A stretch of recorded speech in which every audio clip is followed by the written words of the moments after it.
Salut, c'est Alexis, je vous souhaite bienvenue sur ma chaîne YouTube. Ici, on parle d'IA et de no-code principalement. Et il est 22h et franchement, j'enregistre une vidéo directe parce que Claude vient de me sortir vraiment d'une galère. Claude, le modèle d'IA, hein, parce que, en fait, on a une galère sur notre plateforme de formation à contournement. Et Claude a pu pas me résoudre tous mes problèmes, parce qu'il y a une partie des problèmes qui viennent d'hébergeurs, je vais vous expliquer ça, mais il m'a sorti d'une bonne petite galère. Allez, je vous explique direct en vous montrant sur l'écran. Donc depuis cet après-midi, pour une raison que j'ignore, en plus j'étais en train de travailler sur les formations et tout, mais j'ai rien fait de spécial, mais nos vidéos, une partie en tout cas de nos vidéos, ne s'affiche plus sur notre plateforme de formation.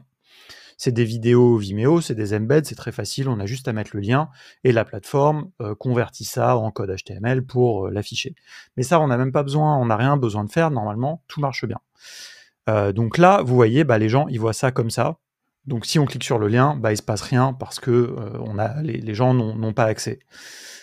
Donc, comment faire ? Évidemment, j'ai envoyé direct un mail à Podia, la plateforme qui fournit notre environnement de formation.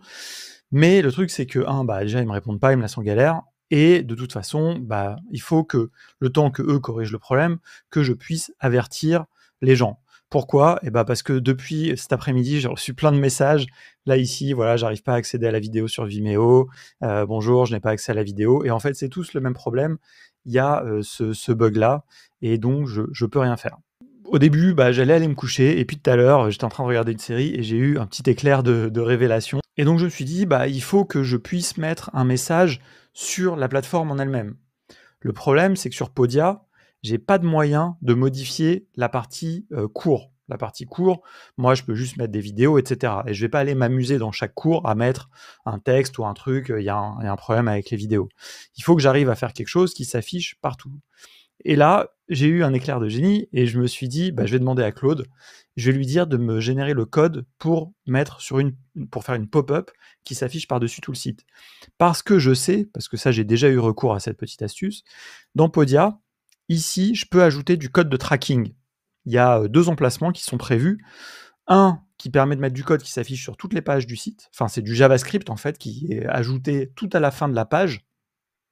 Ça, je vous expliquerai mieux dans une autre vidéo, peut-être un peu ces concepts de HTML, etc., de JavaScript. Mais bon, toujours est-il que je sais qu'il y a ça. Et puis ça, c'est du code qui se déclenche que quand il y a eu une vente. C'est le code de conversion.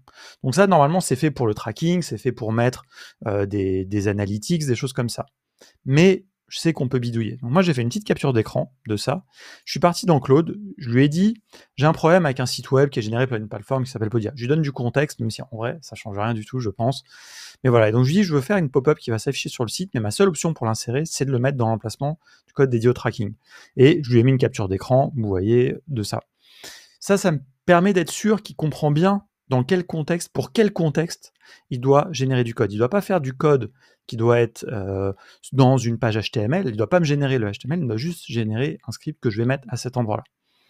Et je lui dis, je veux que tu me fasses une pop-up avec un effet d'overlay qui obscurcit le fond de la pop-up, et je lui mets le message que je veux mettre dedans. Et donc, il me fait le truc très bien, sauf que ce qu'il me fait, il me fait exactement ce que je lui ai demandé, il me fait que le script. Le problème, c'est que je peux pas tester, du coup. Donc, ça, je pourrais le mettre, et puis aller tout de suite le mettre sur Podia, mais ça serait littéralement mettre en production instantanément du code généré par une IA. Je suis pas chaud pour faire ça. Je veux voir d'abord ce que ça donne, parce que là, j'ai aucune idée. Je veux dire, je sais lire le JavaScript, mais très franchement, là, je peux pas lire exactement le rendu que ça va avoir. Donc, il m'explique, j'ai même pas lu la réponse, j'ai pas besoin. Ce que je lui ai dit, c'est, peux-tu mettre ce code dans une page de test pour que je vérifie le fonctionnement avant de le mettre en ligne ? Boum, artefact, magie des artefacts, et là, je vois direct le retour. Et donc, je vois direct que c'est nickel. J'ai un bouton fermé. Je lui avais dit de le faire. Et voilà. Donc maintenant, ce que je lui ai fait, je lui ai demandé 2 trucs. Je lui ai dit, je veux que tu sauvegardes l'information pour savoir quand l'utilisateur a fermé la pop-up. Et je veux aussi que tu mettes le bouton dans une autre couleur. Alors, il me l'a fait. Nickel. Sauf que pour sauvegarder l'état, il doit utiliser le local storage. Et le local storage, on ne peut pas l'utiliser dans ce contexte-là. Aucun problème. Je télécharge le fichier, je l'ouvre direct, et voilà, là j'ai ma page de test. Je vois que le bouton, il me l'a mis dans la bonne couleur. Je vois que quand je ferme, hop, si je rafraîchis, vous voyez, là je rafraîchis, bon vous voyez pas parce que ça va hyper vite, mais je rafraîchis la page, il ne me remet pas la pop-up. donc c'est nickel, le code fonctionne bien. Et donc là, après, j'ai juste eu à lui dire, ok, c'est parfait. Ah oui, je lui ai dit aussi, je veux pas que la pop-up s'affiche sur la page d'accueil du site. Je veux que ça s'affiche que quand on est dans les pages à l'intérieur, donc sur la plateforme de formation. Il m'a rajouté ce qu'il faut. Alors ça, c'est un peu difficile à tester. Donc on peut pas vraiment tester parce que comme j'ai pas exactement le même contexte que la plateforme de formation, ça. Mais bon, je lui ai fait confiance. Et donc voilà. Le truc, c'est que donc à la fin, je lui ai dit, bah maintenant il faut que tu me redonnes juste le code. Alors ensuite, il avait enlevé le HTML et tout, et donc là il m'a mis du code bien dense. Je l'ai mis sur Podia, ça a marché. Nickel, franchement, c'était top, j'étais content.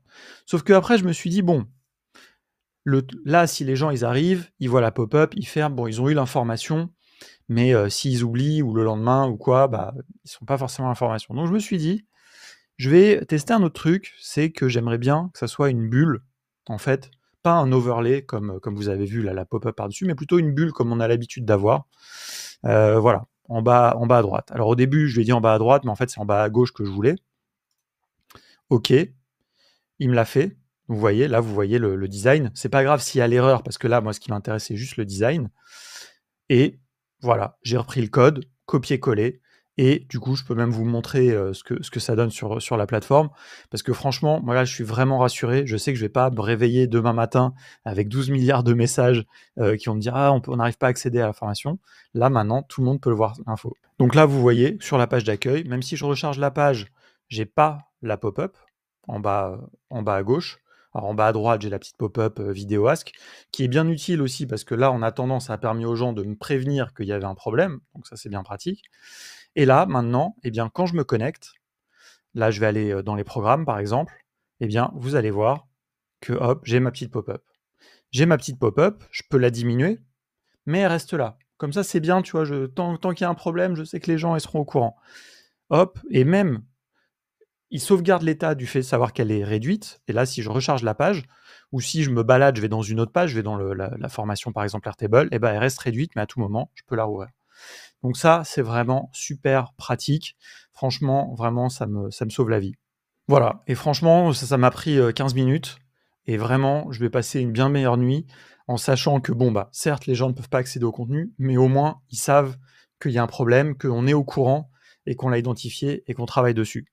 Et puis demain matin, j'espère, je vais me réveiller avec la bonne nouvelle que Podia a corrigé le problème, et puis sinon, bah, il faudra leur taper un coup de pression, mais au moins, au passage, j'ai appris quelque chose et j'ai pu vous partager ça, un nouvel usage de Claude qui nous sauve la vie.